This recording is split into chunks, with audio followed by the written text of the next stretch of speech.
종합하고 판단해 볼 때 준비된 여성 대통령으로서의 박근혜 후보가 아마 대한민국의 새로운 리더십으로 등장하게 되면은 이런 모든 문제를 잘 감당하고 대한민국 전반에 아주 대변혁을 이룰 수 있는 긍정적인 변화가 일어날 수 있을 것이다. 네. 이렇게 생각합니다. 같은 질문 박경희 대변인께도 드리고 싶은데 이번 선거는 어떤 선거이고 또 왜 문재인 후보가 당선이 되어야 하는 것입니까? 박근혜 후보가 왜 돼야 되는지를 우리 박성규 대변인께서 잘 설명을 해주셨고요.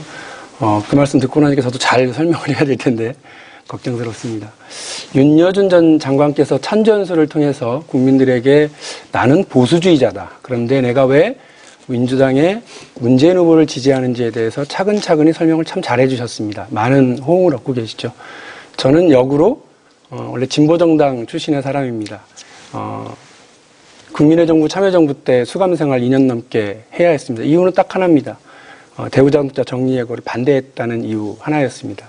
되게 억울하죠. 그런데 제가 지금 왜 문재인 후보를 지지하고 있는지를 이 사진을 통해서 말씀드리고 싶습니다.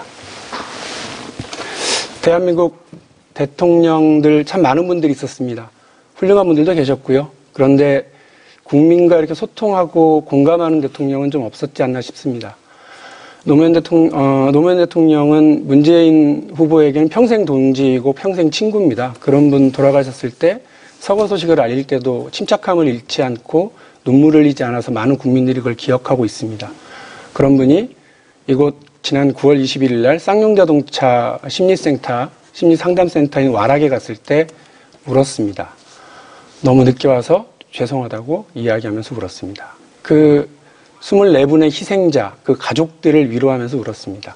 가혹한 정치는 호랑이보다도 더 무섭죠. 하지만 국민과 공감하고 함께하려고 하는 정치는 백성들에게 위로가 되고 약이 되고 힘이 될 수 있다고 생각합니다. 문재인 후보 겸손하고 낮은 자세로 국민들과 함께하려고 하는 리더십입니다. 예전에 대통령 후보들이나 대통령이 가지고 있었던 카리스마 리더십이 아니라 국민과 경청하고 함께하려고 하는 그런 리더십을 가지고 있습니다. 문재인 후보가 대통령이 되면 청와대가 정부종합청사로 옮겨갈 겁니다. 광장에서 대통령을 운 좋으면 만날 수도 있는 그런 시대가 열릴 거라고 봅니다.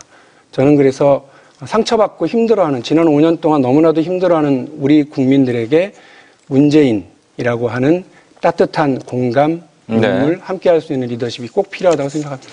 네, 홍 교수님 질문을 바꿔볼게요. 지금의 대선 판세 어떻게 보고 계십니까? 뭐 대선 판세는 뭐 모든 분들이 지금 다 아마 주의 깊게 보시겠습니다만은 상당히 박빙이라고 보고 있지요. 뭐 우리가 선거 6일 전까지만 이 여론조사 지지율을 공표할 수 있게 돼 있는데 그 이전까지 아주 대부분의 그 조사에서 오차 범위 이내에서 있었습니다. 그 이후 지금까지 몇 가지 뭐 변화는 있었고 오늘 광화문이나 혹은 코엑스에서 서로 유세하고 뭐 이런 변화는 있었습니다만은 그러나 아직까지 크게 이러한 우리가 어떤 후보가 더 압도적으로 앞서간다라고 얘기하기에는 지금 전혀 그런 근거를 찾을 수 없는 그런 상황이고요. 또 양쪽이 전부 다 네거티브 혹은 뭐 흑색 선전과 관련된 혹은 공직선거법과 관련된 지금 위반 혐의가 있어서 지금 조사가 시작되는 등등의 몇 가지 불미스러운 일들이 지금 있습니다. 그래서 이런 것들이 유권자들에게 어떠한 말하자면 영향을 미칠 것인가 이런 것들이 아직 확실하지가 않습니다. 그리고 이제 내일부터 3일 남았습니다. 그래서 지금 현재 판세 아마 아무도 모를 것이다 이렇게 말씀드릴 수밖에 없습니다. 네, 이철우 소장님. 판세는 뭐 저도 다르지 않은 것 같아요. 어쨌든 우리가 판세를 읽을 수 있는 가장 유력한 수단은 여론조사이니까요. 공표할 수 있는 시기에 실시됐던 여론조사에 의하면 대체로 오차 범위 내에 있는 것이고요. 저도 여론조사 회사에 좀 있었습니다만 오차 범위라고 우리가 한계를 두는 이유는 오차 범위 안에 있을 때 누가 앞선다 뒤선다 말을 못하기 때문에 이제 오차 범위를 두는 거고요.